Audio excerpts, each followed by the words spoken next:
మనం సంస్కారాలను అడ్డగిస్తూ ఉంటాం.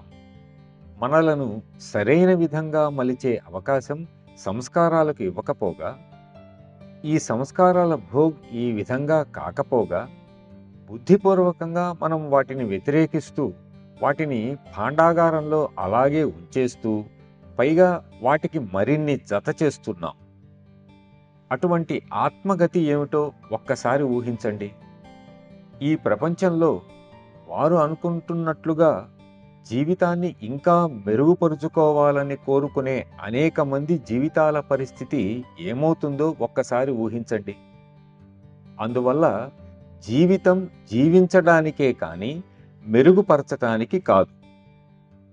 మన జన్మ ప్రకారం ఎలా జీవించాలో ఆ విధంగా జీవించినట్లయితే ఆ జీవితం యొక్క స్థాయి దానంతట అదే మెరుగుపడుతుంది.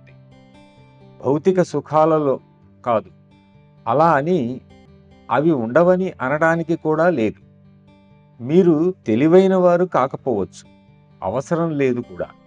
ఎందుకంటే ఆత్మ ఈ జన్మకు పూర్వమే ఈ సంస్కారాల బరువును ఫలానా ఈ జన్మలో దించుకుందామని తన వివేకంతో ముందే నిర్ణయించుకున్నది కాబట్టి.